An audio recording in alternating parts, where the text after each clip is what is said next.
Magandang araw mga kabayan, nagbabalik po muli ang inyong lingkod upang magbigay sa inyo ng mga bago at nagbabagang mga balita. Kuting ng norte na sobrahan din ata sa pagpupulburon, kaya naman pala walang paramdam ang kuting, 4 na araw ng tulog. Ano ang dahilan kamo? Dahil sa pulburon. Nasobrahan na ata tayo kuting masyado nang obvious ang katamaran mo. Hintayin mo lang pare, may imbestigahan ka din. Isa pa tong tambaluslos na to, masyadong konsentidor. Kung hindi mo sana binibilhan, edi hindi sana gumagamit. Si Liza Smugs naman, eksperto na sa pagtututi. Inaaraw-araw ba naman, wala nang side effects sa kanya ang pulburon. Para sa buong impormasyon, panoorin ang buong video at kung bago ka pa lamang sa aking channel, huwag kakalimutang mag-subscribe, pindutin ang notification bell at piliin ang all upang laging maging updated sa mga bago at nagbabagang mga balita.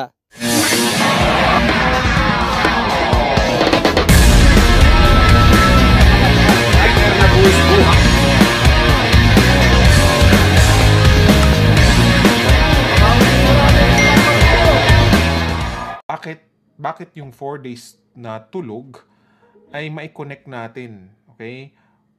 Doon sa nangyari na kung saan ay hinahanap natin si Bongbong Marcos. Anong araw yun na hinahanap? Nasaan ang presidente? Anong araw yun mga kalis? Nagsisigaw ang social media about it. Shoutout din kay Marga M. and kay Martha Martina and kay Rose Andaya. Yan, from Tarlac. Shoutout po sa iyo. And shoutout din from Laguna, Sweet Real. Shoutout muna mga Kaloy kasi nga inaantay natin yung iba na panood sa atin. Okay? Kasi akala nila 30 minutes pa magsimula tayo, pero earlier lang kasi gusto kong matulog mga Kaloy kasi parang magkaka-migraine ako dahil sa lamig. Sabi ni Rowena, si Pacquiao aminado pero si Kuting hindi umaamin, tahimik. Kung di yan totoo, dapat kasuhan niya. Kung di totoo, kaso tahimik siya. Di ba yung fake news peddler daw ay pinapahanap na? Di ba? Isa-isa nilang tinake down yung mga Facebook pages ng mga kritiko.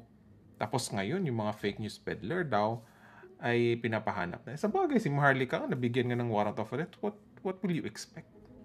Mag-expect ba kayo ng fair trial? Fair investigation? I don't think so.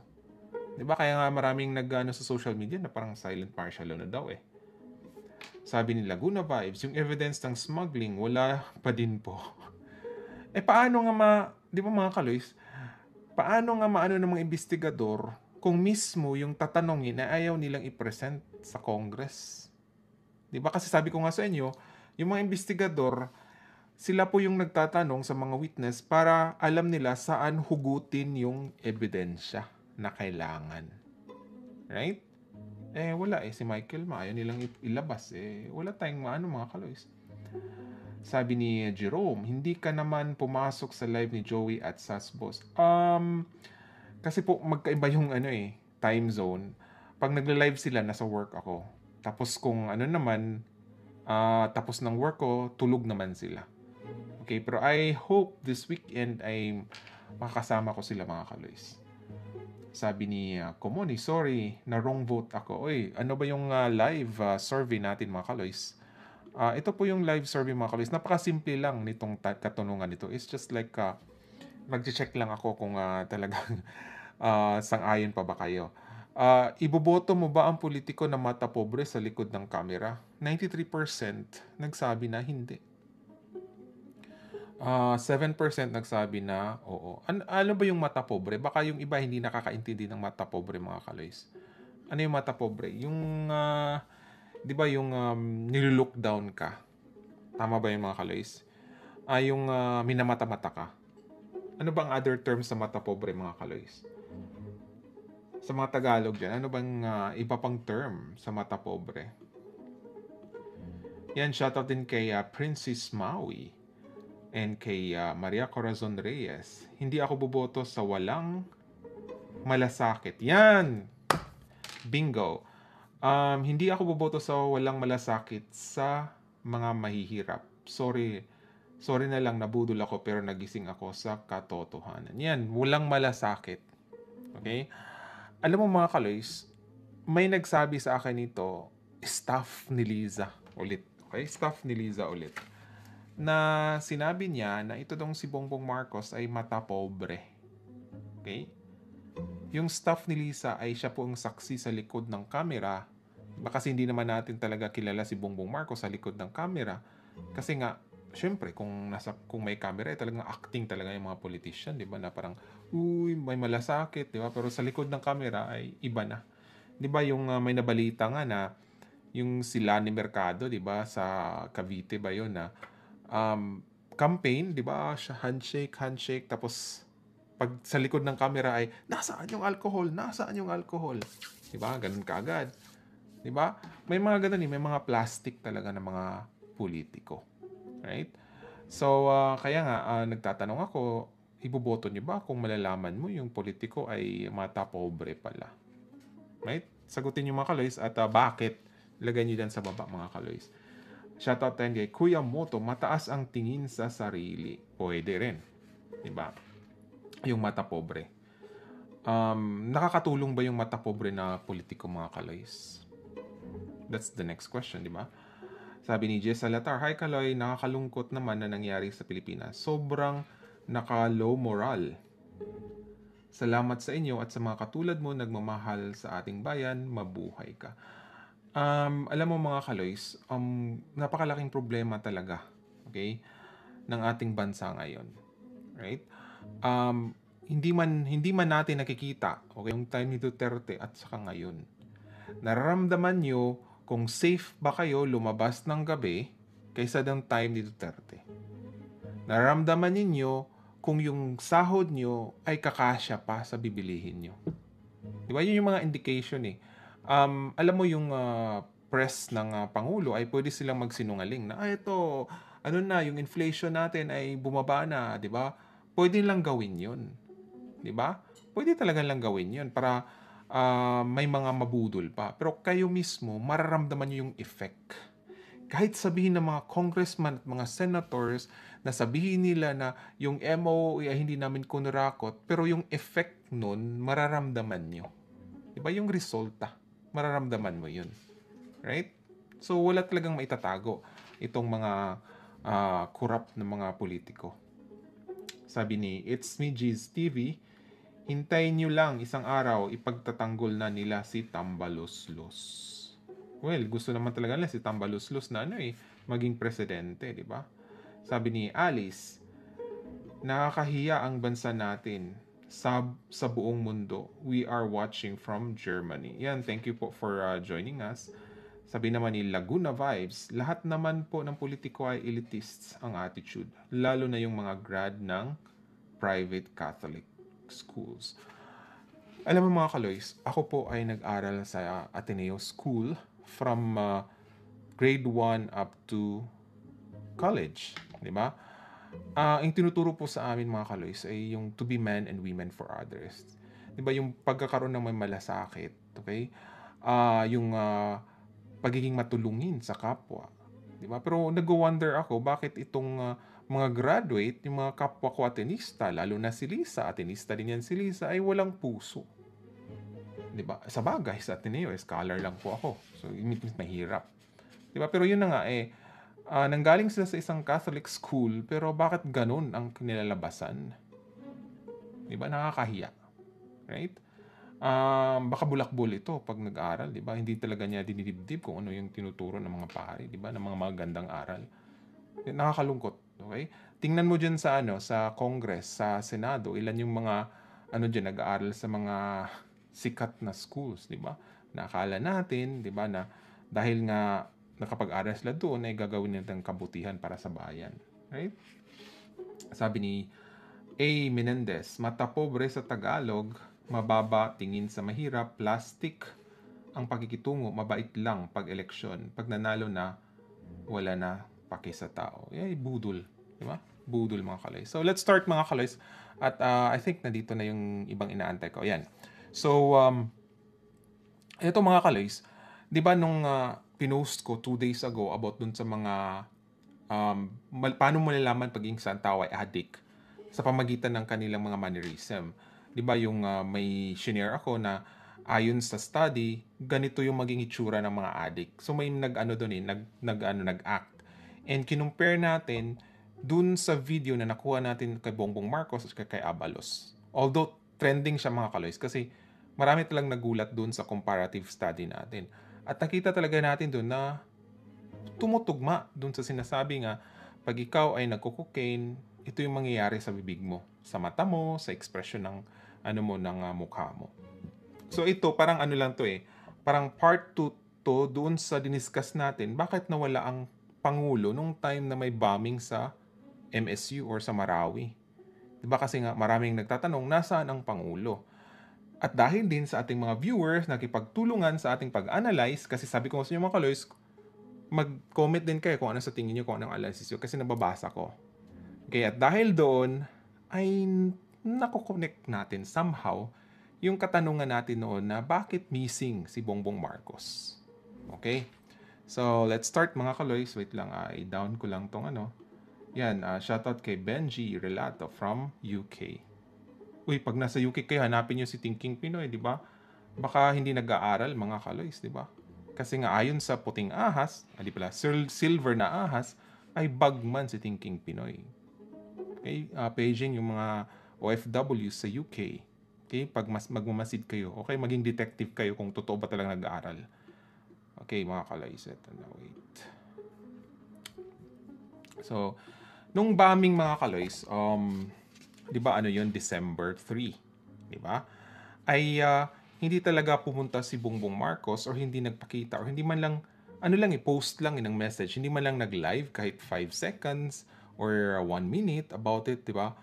Kaya maraming tatanong, nasaan ang Pangulo? So, nalaman natin na nag-post yung kanyang PCO na after 5 days. 'Di ba? Na nagka-COVID daw si Bongbong Marcos, pero maraming hindi naniniwala. Kasi a night before that ay nagkaroon ng kasal. Okay, yung anak ni Acuzar, yung nangbudol sa akin sa kondo. So, a night before, 'di ba, yung Saturday may lindol sa Surigao. Wala tayong narinig sa kanya. Okay? So, nagkaroon ng fireworks doon sa kasal, 'di ba? Gabi na 'yon. Tapos the next day, umagang-umaga, nagkaroon dito. Okay, bombing. Right? Wala din tayo narinig. Although may nag-post lang. Kung may nag-post lang, pwede yung secretary lang or pwede si Lisa Smugs, 'di ba? So wala talagang video, wala talagang proof of life. Okay, na ganito, concern siya, 'di ba, na baka terrorist attack ito or what, wala. Talaga, tahimik. Kaya even Maharlika, even yung ibang vloggers nagtatanong, nasaan yung Pangulo? Bakit hindi nagpapakita? 'Di ba? Kasi nga nung time ng SAF 44 ay pabida-bida talaga si Bongbong Marcos, may payak-iyak pa, yakap-yakap pa, yung para kay kaplastikan. Okay?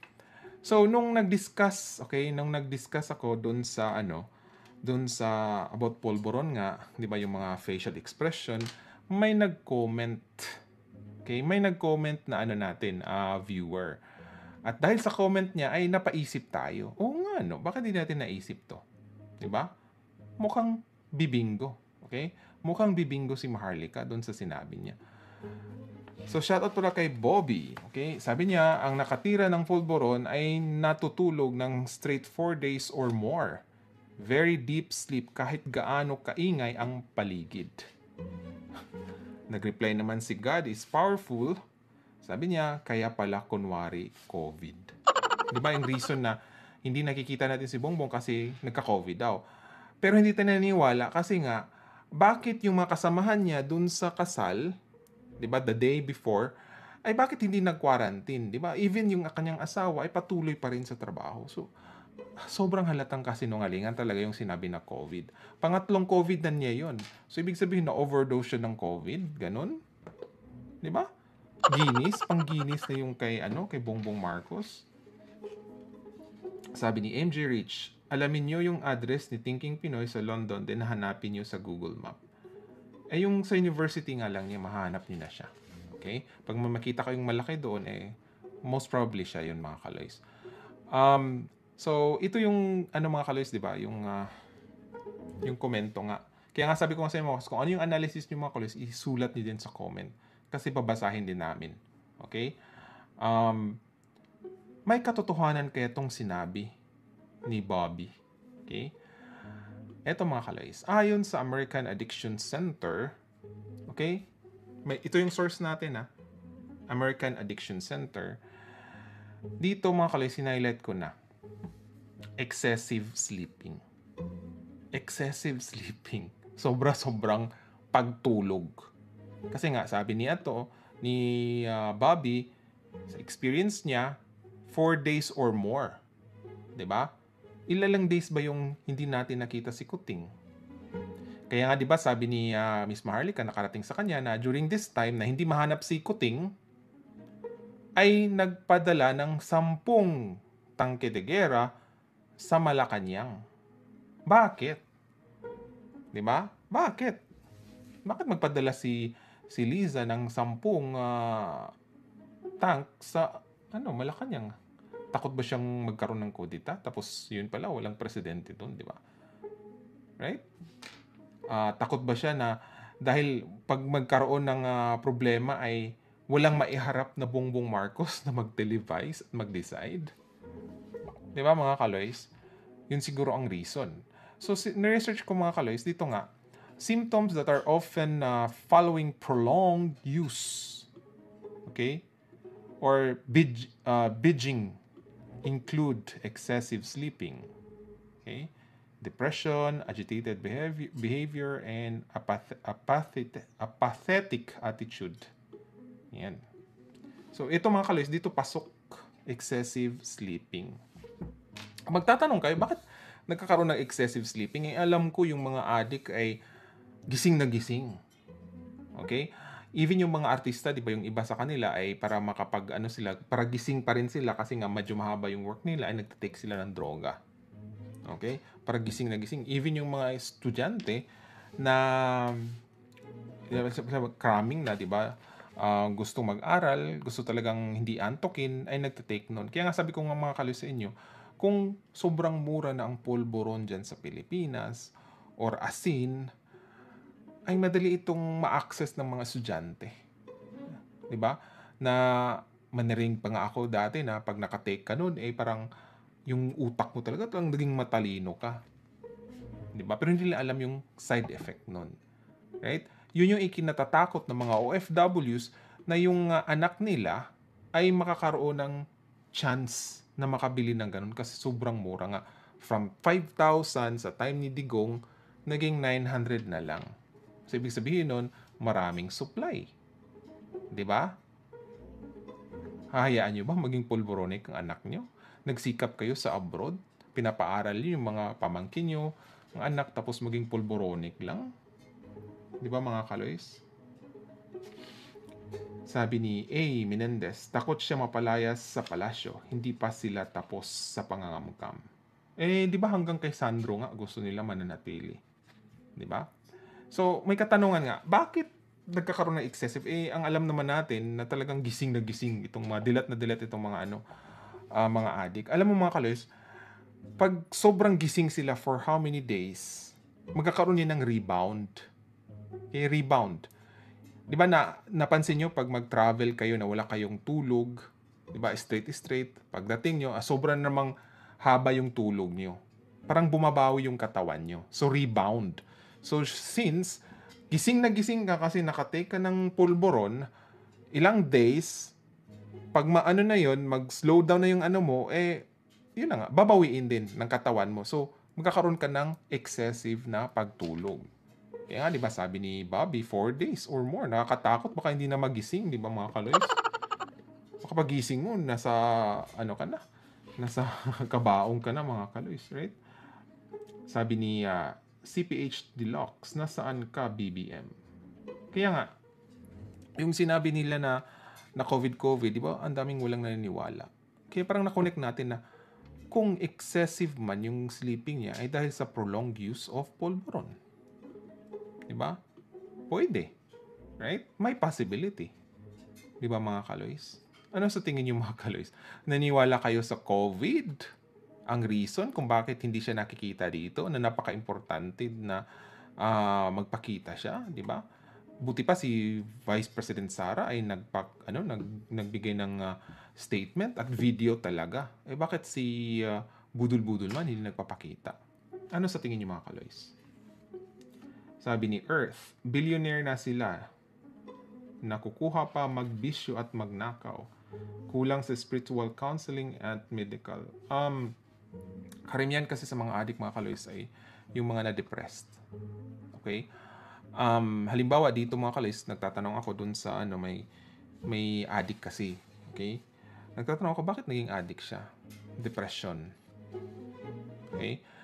Kung sa 10 addict, malamang dyan is more than 50% ay depression ang reason kaya na sila nag-addict.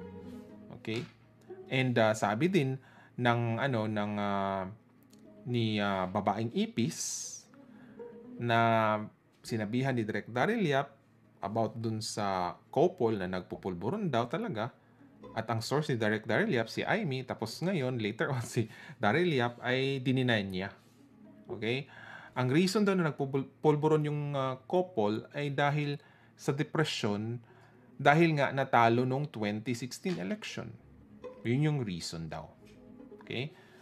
Kaya nga, sabi ko doon kay Joey na pwede ko bang ma-interview si Senator Aimee or si Direk Daryl Yap? Diba? Kasi nga, sila po yung mas nakakaalam kasi sa atin. Diba? At mahuhuli din natin kung magsisinungaling sila. Diba mga kaloys? Sabi ni Plastica, yan pala ang dahilan kung bakit nawala si Maricel Soriano ilang taon sa showbiz. Alam niyo mga mga kaloys, mga artista na yung iba sa kanila nagte-take talaga ng droga kasi nga para magising sila sa kanilang shooting.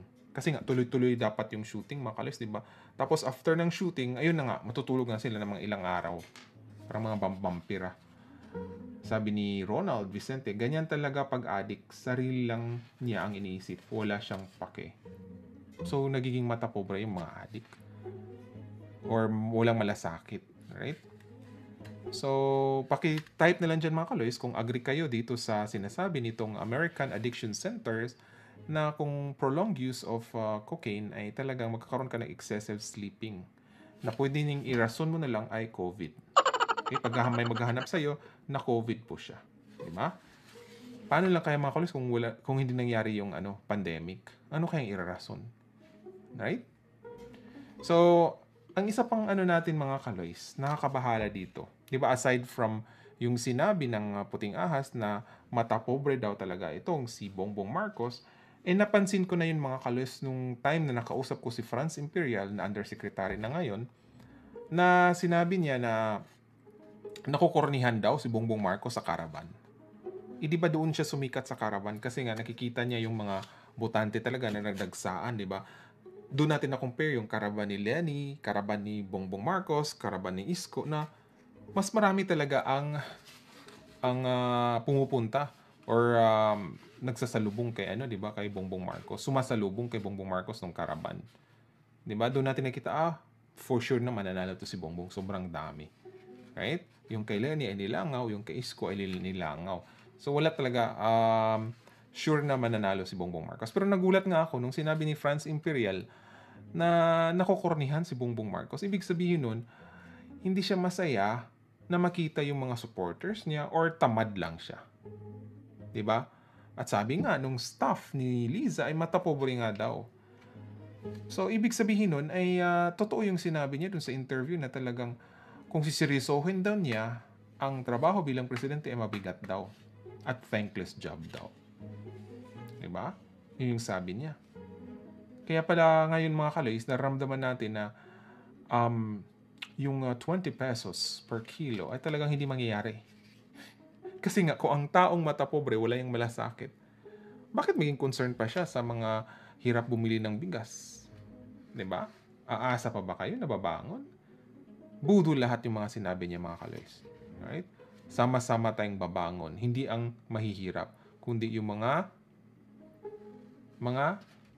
dilawan, di ba? Mga dilawan, mga supporter ng pulburon, di ba? Manufacturer ng pulburon, sila yung bumabangon. Kaya nabudol nga talaga tayo. Na-traidor po tayo, mga kaloys. Sabi ni Redfish, di pa ba tayo lalabas at pabagsakin ang hayop na yan? Well, marami na nanawagan na kung sino man yung, okay, magpapakalat ng fake news ay huhulihin. Okay, di ba? Tinake down nila yung Facebook, yung mga kritiko. Kasi napaka-importante sa kanila ang Facebook kaysa YouTube, mga kaloys. Kasi karamihan sa mga Pilipino, lalo na yung limited lang yung data at umaasa din sa Facebook Messenger, ay talagang active sa Facebook kaysa YouTube. Nagets nyo, mga kaloys? So, yung information dissemination o papakalat ng balita ay mas maraming nanonood sa Facebook kasi nga pangmasa siya. Unlike sa YouTube, kailangan mo talaga ng data. 'Di ba? Hindi naman lahat nakaka-access sa YouTube unless may Wi-Fi, nagki-Wi-Fi, right? Ang karamihan nakaka-access sa YouTube ay yung mga may kaya dyan sa Pilipinas at mga OFWs. Kaya karamihan sa mga viewers ko ay mga OFWs din talaga. Okay, 55 years old. Sa Pilipinas naman, 55 years old and above. Okay, more than 50%. So, dahil nga mga kaloys, nakukuha na nila ang gusto nila sa Facebook, di ba? Napatahimik na yung page ni Marlica, ni Sas, yung isang ni Sas page. Pero I don't know kung iti-take down din nila ulit yung isa pa.